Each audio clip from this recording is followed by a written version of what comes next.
Hello guys, welcome to my YouTube channel. अगर अब तक आपने मेरा चैनल सब्सक्राइब नहीं किया तो प्लीज़ चैनल को सब्सक्राइब कर दीजिएगा for more educational videos.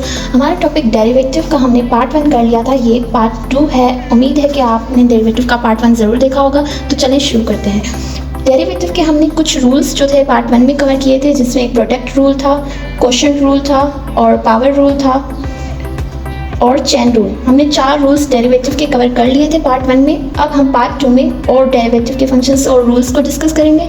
Derivative, अगर लॉगरिथम फंक्शन का डेरिवेटिव फाइंड किया जाए तो किस तरह से करेंगे। जैसे कि यहाँ पर हमें नेचुरल लॉग का डेरिवेटिव अगर फाइंड करना होगा तो नेचुरल लॉग के आगे जो भी वैल्यू होगी हम उस वैल्यू को अपॉन में लिखेंगे और जो भी अंदर वैल्यू होगी एज इट इज़ अपॉन में लिखकर फिर उसका डेरिवेटिव उसके ऊपर लिख देंगे और फिर आगे सिंप्लीफाई करेंगे। जैसे अगर डेरिवेटिव नेचुरल लॉग के साथ किसी और फंक्शन का नहीं एक्स का फाइंड करना हो तो हम सिंपली 1/x करके लिख देंगे। ये इस रूल के अकॉर्डिंग है क्योंकि x का डेरिवेटिव 1 होता है। अब जैसे कि यहाँ पर अगर हमें डेरिवेटिव फाइंड करना हो नेचुरल लॉग की, ये वैल्यू हमें दी गई है x² + 5।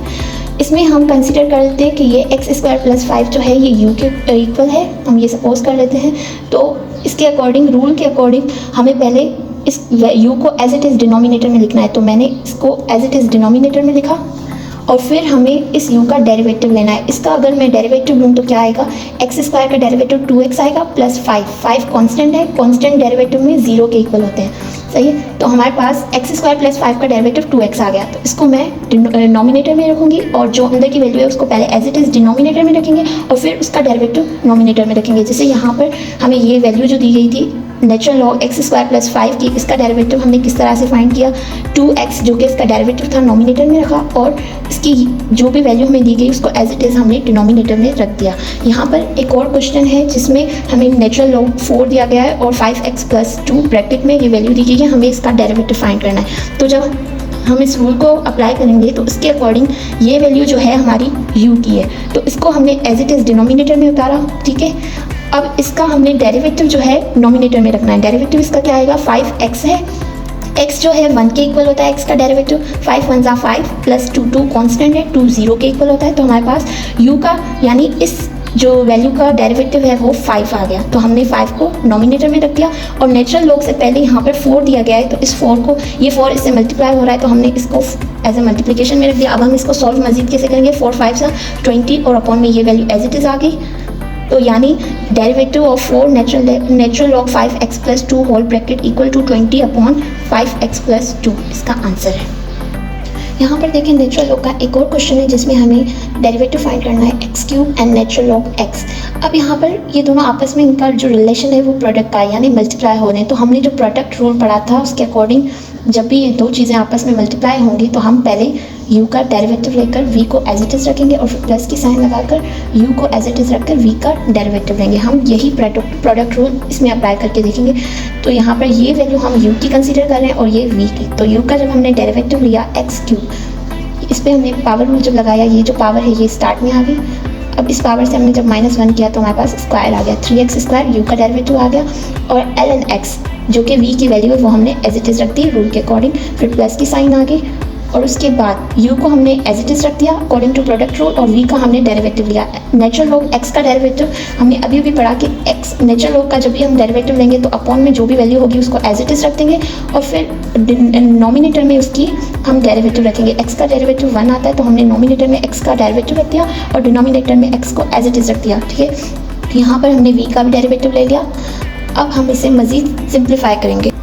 ये x³ इस 1 से मल्टीप्लाई हो जाएगा तो ये x³ अपॉन x ये वाला आ जाएगा। अब जब हमें इस x को कैंसिल करेंगे तो यहाँ से क्यूब हटकर स्क्वायर हो जाएगा, 3x में से एक x कम हो जाएगा तो 2x आ गए। ठीक है, अब यहाँ पर x² यहाँ पर भी है, यहाँ पर भी है, हमने x² को कॉमन ले लिया, 3 नेचुरल लॉग x + 1 लिख दिया। ठीक है, आप चाहें तो यहाँ पर भी छोड़ सकते हैं, ये भी सही आंसर होगा। अगर मज़ीद सिंप्लीफाई करना चाहें तो कर सकते हैं। अब अगर हमें एक्सपोनेंशियल फंक्शंस का डेरिवेटिव फाइंड करना हो तो हम कैसे करेंगे। एक्सपोनेंशियल का डेरिवेटिव फाइंड करते हुए जो भी उसकी पावर होगी हम पहले एक्सपोनेंशियल के जो भी वैल्यू दी हुई होगी उसकी एज इट इज़ रखेंगे और फिर उसकी पावर के डेरिवेटिव्स को उस वैल्यू से मल्टीप्लाई करवा देंगे। ठीक है, ये इसका रूल है जो कि आपको याद होना चाहिए कि एक्सपोनेंशियल की अगर वैल्यू आ गई तो हम उसको एज इट इज़ रखेंगे और फिर उसके ऊपर जो भी वैल्यू होगी, जो भी पावर होगी, उसका डेरिवेटिव उससे मल्टीप्लाई हो जाएगा। यहाँ पर हमें एक्सपोनेंशियल x² दिया गया है। ठीक है, हमने पहले इसको एज इट इज़ रखा इस रूल के अकॉर्डिंग और फिर इस एक्स स्क्वायर की हम डेरिवेटिव से मल्टीप्लाई करवा लेंगे। एक्स स्क्वायर का डेरिवेटिव क्या आएगा, ये पावर स्टार्ट में चली गई 2x एज इट इज़ आ गया। अब इस 2 में से हमने -1 किया तो 1 आ गया, तो यानी एक्स स्क्वायर का डेरिवेटिव 2x आ गया। अब ये 2x ई एक्स स्क्वायर से एक्सपोनेंशियल एक्स स्क्वायर से मल्टीप्लाई हुआ तो क्या आ गया 2x एक्सपोनेंशियल एक्स स्क्वायर। ये यहाँ पर सॉल्व है। एक और क्वेश्चन, यहाँ पर हमें स्टार्ट में कोफिशिएंट दिया गया एक्सपोनेंशियल से पहले और ऊपर एक्स क्यूब पावर है, तो हमने इसको एज इट इज़ यहाँ पर रख दिया।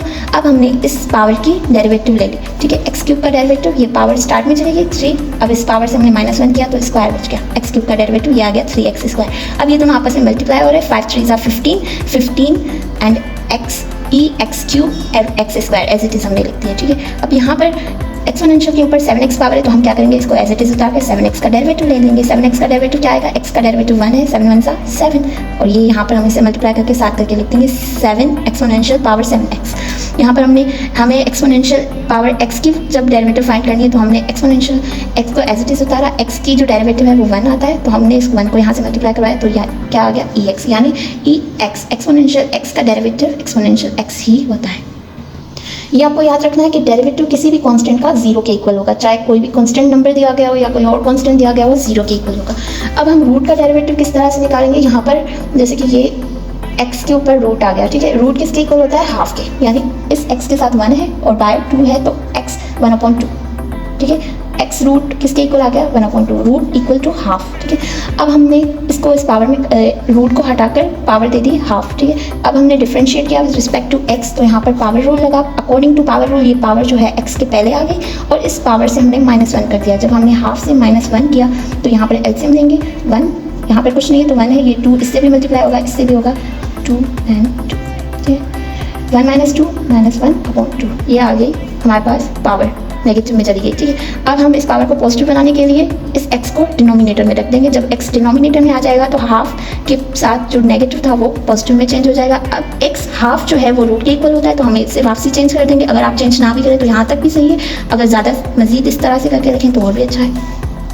अब हमें एक और रूट में वैल्यू दी गई है x की ऊपर जो है 4 है, सही। जब हमने रूट x को फाइंड किया था तो हम यहाँ पर कुछ नहीं है तो 1 है और ऊपर 2 है, तो इसका रूट x किसके बराबर हुआ था, हाफ के। अब यहाँ पर x के ऊपर 4 है और बाहर जो 7 है, तो हम x को 4 जो है ये नोमिनेटर में रख देंगे और अपॉन में ये 7 आ जाएगा, ठीक है। हमने इस रूट को इस तरह से पावर में चेंज कर लिया। अब हम इसको differentiate with respect to x करेंगे और इस पर पावर रूल लग जाएगी। पावर रूल के अकॉर्डिंग 4/7 जो है स्टार्ट में आ गया और ये x एज इट इज़, और अब 4/7 जो कि पावर है अकॉर्डिंग टू पावर रूल हम इससे -1 -1 कर देंगे पावर से, ठीक है। अब जब हमने -1 किया 4/7 -1, 4/7 माइनस यहाँ पे कुछ नहीं है तो 1 है और ये 7 इन दोनों से मल्टीप्लाई हो जाएगा, तो इस तरह से आ जाएगा। 7 को हम एक बार लिख देंगे 4 - 7 -3, तो हमारे पास पावर -3/7 आ गई। यहाँ पर फिर से पावर नेगेटिव में है तो हम फिर से x को डिनोमिनेटर में जब लेकर जाएंगे तो पावर पॉजिटिव हो जाएगी। 4/7 नेगेटिव पावर थी तो हमने x को जब डिनोमिनेटर में लाए तो पावर पॉजिटिव होगी 4/7 x 3/7। तो अब हमने इस पावर को फिर से रूट में करके लिख दिया। कैसे लिखा, जो ऊपर वाली वैल्यू थी वो इसके अंदर पावर बन के आ गई x की, और जो डिनोमिनेटर में था वो रूट का पावर आ गया, रूट के बाहर आ गया, ठीक है। अब हमें एक और वैल्यू दी गई है जिसमें हमें फंक्शन दिया गया है x² + 8 का रूट। अब हमें इसका डेरिवेटिव फाइंड करना है, तो पहले हमें पता है कि रूट जो है हाफ इक्वल है, हमने इसको चेंज करके लिख दिया पावर में। फिर हमने differentiate with respect to x किया। अब यहाँ पर पावर रूल लगाया, तो अकॉर्डिंग टू पावर रूल ये जो भी ये पावर है ये पहले स्टार्ट में आ जाएगी और फिर हमने इससे -1 कर दिया, -1 कर दिया तो यहाँ पर एलसीएम ली 1 - 2 -1/2, ये इसकी पावर नेगेटिव में चली गई। और यहाँ पर देखें x के साथ एक और वैल्यू भी है, तो हमने चेन रूल में पढ़ा था जब भी x के साथ कोई और वैल्यू होगी या ज़्यादा ब्रैकेट या ज़्यादा वैल्यू ज़्यादा फंक्शंस आ जाएंगे तो हम इसके अंदर वाले का भी डेरिवेटिव लेकर मल्टीप्लाई करवाएंगे। यहाँ पर वही चेन रूल भी अप्लाई हुआ है, पावर रूल के साथ चेन रूल भी यहाँ पर अप्लाई हुआ है। तो यहाँ पर जब हमने इस मिडिल वाली टर्म का डेरिवेटिव लिया, क्योंकि यहाँ पर x के साथ कांस्टेंट भी आ रहा है, तो हमने जब इसका डेरिवेटिव लिया x² का 2x आ गया प्लस कांस्टेंट इक्वल टू 0 आ गया, ठीक है। हमने इसका डेरिवेटिव ले लिया यहाँ पर। अब ये x² + 8 -1/2 ये जो है यहाँ से 1 से मल्टीप्लाई होकर अपॉन में 2 आ गया और ये इससे मल्टीप्लाई हो रहा है। ये हमारे पास नेगेटिव में, इसको पॉजिटिव में कन्वर्ट करने के लिए हमने इसको डिनोमिनेटर में लाए 1/2 x² + 8 हाफ और ये मल्टीप्लाई में 2x हो गया।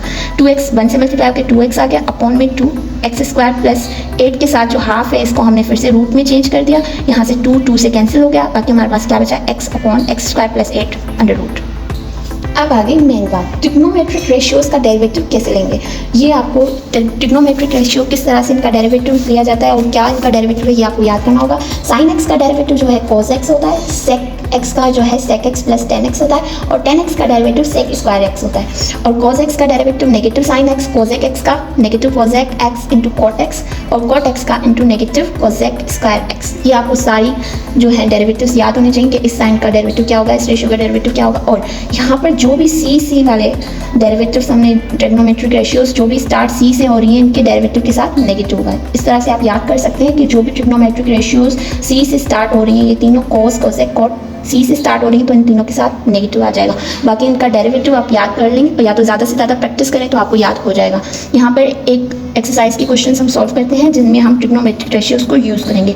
X square multiply by sine x use किया गया है, ठीक है। साइन एक्स का हमें ये तो पता है कि डेरिवेटिव कॉस एक्स होगा, लेकिन यहाँ पर प्रोडक्ट आ रहा है, मल्टीप्लिकेशन आ रही है, तो पहले हम यहाँ पर प्रोडक्ट रूल अप्लाई करेंगे। प्रोडक्ट रूल क्या था, जब भी दो वैल्यूज आपस में मल्टीप्लाई हो रही होंगी तो हम पहले यू का डेरिवेटिव लेंगे और वी को एज इट इज रखेंगे और फिर पॉजिटिव साइन बीच में आ जाएगी और फिर यू एज इट इज होगा, वी का डेरिवेटिव होगा, ठीक है। हमने इस रूल को फॉलो करते हुए इनको इसी तरह से लिखा, v को हमने एज इट इज रखा, v यहाँ पर साइन एक्स है और u एक्स स्क्वायर है। v को जब हमने एज इट इज रखा और u का डेरिवेटिव लिया एक्स स्क्वायर का डेरिवेटिव क्या होगा, पावर स्टार्ट में आ गई 2x, 2 से जब हमने -1 किया तो 1 आ गया। तो हमने यहाँ पर एक्स स्क्वायर का डेरिवेटिव लिया, ठीक है। अब positive sign according to rule आ गई। अब फिर हमने u को एज इट इज रखा और v का डेरिवेटिव लिया। v का डेरिवेटिव साइन एक्स का डेरिवेटिव क्या है, cos x, हमने cos x यहाँ पर लिख दिया, ठीक है। अब ये 2x इस साइन एक्स से मल्टीप्लाई हो रहा है और एक्स स्क्वायर cos x से मल्टीप्लाई हो रहा है। अब यहाँ पर हमने जब इनको मल्टीप्लाई करवाया, वैसे तो यहाँ तक आंसर आ चुका है, अगर आप मज़ीद सिंप्लीफाई ना करें, अगर करें तो फिर ये जब आपस में मल्टीप्लाई होंगे, जब भी दो वेरिएबल आपस में मल्टीप्लाई होंगे तो इनकी पावर्स जो है वो ऐड होती हैं। अगर यहाँ पर 1 यहाँ पर 1 है तो प्लस, क्योंकि इनका प्रोडक्ट क्या आ जाएगा, एक्स स्क्वायर आ जाएगा। यहाँ पर 2x जब साइन एक्स से मल्टीप्लाई हुआ तो 2 साइन एक्स स्क्वायर हो गया, प्लस एक्स स्क्वायर जब कोस एक्स से मल्टीप्लाई हुआ, जब x square multiply by x तो 2 + 1 एक्स क्यूब आ गया, ठीक है। ये आप याद रखें, जब भी वेरिएबल्स आपस में मल्टीप्लाई होंगे तो उनके पावर 8 होते हैं। यहाँ पर हमने इसी तरह से इसको सिंप्लीफाई किया है।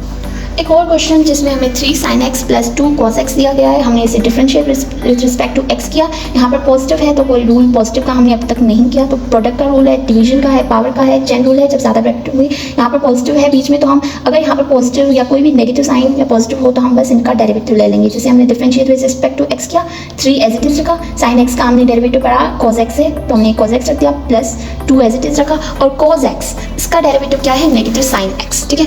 जो भी सी वाली वैल्यूज है उनके साथ नेगेटिव है और cos x का नेगेटिव sin x डेरिवेटिव है। ये आप प्रैक्टिस करें, याद कर दें किसी भी तरह से, आप जिस तरह से याद करना चाहें। सही है, cos x का डेरिवेटिव नेगेटिव sin x यहाँ पर आ गया, ये इससे मल्टीप्लाई हो रहा है, ये इससे मल्टीप्लाई हो रहा है, 3 multiply by cos x 3 cos x plus minus आपस में मल्टीप्लाई होकर यहाँ पर नेगेटिव आ गई, 2 multiply by sin x 2 sin x। ये हो गया सॉल्व। एक और question cosec 3x, differentiate with respect to x किया और cosec x जो है वो negative cosec x into cot x के बराबर है, ठीक है। तो हमने यहाँ पर नेगेटिव cosec, यहाँ पर 3x है तो हमने x की जगह 3x रख दिया, multiply by cot x according to cot x cot 3x आ गया। और यहाँ पर क्योंकि x के अलावा कोई और डिजिट भी है, 3 भी है, तो यहाँ पर चेन रूल भी अप्लाई हो रहा है। सही, चेन रूल में क्या था कि हम पहले ऊपर वाले फंक्शन को सॉल्व करके फिर ब्रैकेट को भी सॉल्व करेंगे। ब्रैकेट को किस तरह से सॉल्व करेंगे, उसका डेरिवेटिव लेकर जो भी फंक्शन बाहर वाले की वैल्यू होगी उससे मल्टीप्लाई करवा देंगे। अब हमने इसका डेरिवेटिव तो ले लिया, negative cosec plus negative cosec x into cot x है, इसको हमने सॉल्व कर दिया। अब ये बीच में जो ब्रैकेट वाली है इसको भी हम जब 3x का डेरिवेटिव लेंगे, x 1 का बराबर होता है डेरिवेटिव x का, 3 × 1 3, हम इस 3 को इससे मल्टीप्लाई करवा देंगे, ठीक है। अब यहाँ पर ये जब 3 से मल्टीप्लाई होगा, नेगेटिव 3 cosec x, ये 3 इस पूरी पावर से, इस पूरी वैल्यू से जब मल्टीप्लाई होगा तो यहाँ पर ये 3 आ गया, cosec 3x ये पूरी वैल्यू जो है एज इट इज आ गई। सपोज यहाँ पर ये x है तो 3 जब x से मल्टीप्लाई होगा 3x आ जाएगा, तो ये x हमने लिख दिया, ठीक है। ये पूरी वैल्यू हम एज इट इज लिख दिया और नेगेटिव पहले आ गया और 3 से मल्टीप्लाई हो गया, यहाँ पर सॉल्व हो गया। एक और क्वेश्चन जिसमें हमें sin √x दिया गया है, तो हमने differentiate with respect to x किया। पहले हम इस रूट को हटाकर हाफ दे देंगे, जो कि हमें पता है कि रूट हाफ के इक्वल होता है। साइन का जो डेरिवेटिव है वो क्या था, cos x, सही। तो यहाँ पर भी चेन रूल के अकॉर्डिंग हमने पहले ये ऊपर वाले का जो भी बाहर वाली फंक्शन है उसका डेरिवेटिव ले लिया, cos √x। अब हम इसकी मिडिल वाली जो भी वैल्यू और दी गई है उसका डेरिवेटिव फाइंड करेंगे, तो √x का डेरिवेटिव रूट हाफ के इक्वल है, ठीक है। तो यहाँ पर हम इस तरह से लिख सकते हैं और पावर रूल के अकॉर्डिंग ये हाफ स्टार्ट में आ गया, सही है। और x से 1 माइनस x की पावर से हमने जब माइनस किया तो हमारे पास x नेगेटिव हाफ आ गया, ठीक है। अब इस नेगेटिव साइन को हटाने के लिए हम इसे डिनोमिनेटर में लेकर आ गए, 2x हाफ आ गया, तो यानी x रूट का जो डेरिवेटिव है वो ये हमने लिख दिया। अब ये इससे मल्टीप्लाई हो जाएगा, cos √x इंटू हाफ इस पावर को हमने रूट में चेंज कर दिया 2√x। अब ये इससे मल्टीप्लाई हुआ cos root x multiply by 1 cos root x upon 2√x, यहाँ पर सिंप्लीफाई हो गया। अगर इसे मज़ीद सिंप्लीफाई करें तो रूट एक्स को आप कॉमन ले सकते हैं, तो रूट एक्स कोस अपॉन 2। यहाँ पर एक और वैल्यू है 10x²। हमने differentiate with respect to x किया। 10x जो है वो sec स्क्वायर x के बराबर है। यहाँ पर x² एज ए x हम कंसिडर करते हुए sec² और x की value x² as it is लिख देंगे और फिर चेन रूल के अकॉर्डिंग हम ब्रैकेट को भी सॉल्व करेंगे तो 2x आ गया। ठीक है, यहाँ पर दो फंक्शंस हैं तो चेन रूल अप्लाई होगा। अगर आप चेन रूल ना अप्लाई करना चाहें तो फिर आप प्रोडक्ट रूल के अकॉर्डिंग भी कर सकते हैं। तो यहाँ पर x² का हमने डेरिवेटिव लेकर 2x कर दिया, 2x इससे मल्टीप्लाई होगा 2x sec² x² आ गया। ठीक है, ये इसका आंसर है। यहाँ पर एक और है जिसमें एक्सपोनेंशियल भी है और sin x भी है। हमने differentiate with respect to x किया, एक्सपोनेंशियल ex का हमने एक्सपोनेंशियल के रूल के according ex value as it is आ जाएगा, फिर इसकी पावर की डेरिवेटिव हो जाएगी जो कि x की डेरिवेटिव है 1, तो ex के इक्वल ही आ जाएगा। अब यहाँ पर प्रोडक्ट रूल हमने अप्लाई किया क्योंकि ex मल्टीप्लाई हो रहा है sin x से। प्रोडक्ट रूल के अकॉर्डिंग पहले u का जो u वैल्यू ये है और ये v वैल्यू है, तो हमने पहले v को एज इट इज रखा और u का डेरिवेटिव लिया जो कि ex ही आ गया और पॉजिटिव साइन बीच में आ गई, और फिर हमने u को एज इट इज रखा और v का डेरिवेटिव लिया। sin x का डेरिवेटिव क्या था cos x आ गया। ठीक है, यहाँ पर भी ex है, यहाँ पर भी ex है, ex को कॉमन लेकर sin x plus cos x लिख दिया। यहाँ तक भी आंसर सही है, ज़्यादा सिंप्लीफाई करें तो यहाँ पर सही है। अब हमें डेरिवेटिव फाइंड करना है sin 6x का। हमने इसे differentiate with respect to x किया। sin x किसके बराबर होता है cos x के। ठीक है, तो यहाँ पर हमने sin 6x को cos 6x करके लिख दिया और 6x का डेरिवेटिव इससे मल्टीप्लाई हो गया जो कि है 6, तो हमारे पास क्या वैल्यू आ गई 6 cos 6x। इसी तरह से आप इसी मेथड को फॉलो करते हुए ये कुछ क्वेश्चंस हैं जो आप खुद से प्रैक्टिस करें, सॉल्व करें। इनके आंसर्स भी मैंने साथ साथ लिखे हुए हैं और कोई भी क्वेश्चन हो आप कमेंट सेक्शन में पूछ सकते हैं। और जो पार्ट 1 में भी हमने रूल फॉलो किए थे उनके अकॉर्डिंग भी ये कुछ क्वेश्चन हैं, उन रूल्स को फॉलो करते हुए आप इन क्वेश्चन को भी सॉल्व करें। इन क्वेश्चन में वो सारे रूल्स लगेंगे जो अब तक मैंने आपको पढ़ाए। नेचुरल लॉग का भी लगेगा, रूट का भी लगेगा, sin x को जिसमें चेंज होंगे ये भी लगेगा। ये सारे क्वेश्चन है। यहाँ पर प्रोडक्ट रूल लगेगा, यहाँ पर ये डिवीजन में क्वेश्चन रूल आ जाएगा। ठीक है, आप इनको सॉल्व करें। कोई भी क्वेश्चन हो कमेंट सेक्शन में पूछें। वीडियो लाइक कीजिएगा, शेयर कीजिएगा, चैनल को सब्सक्राइब कीजिएगा। उम्मीद है कि आपको आज का लेक्चर समझ आ गया होगा। Thank you so much, good bye.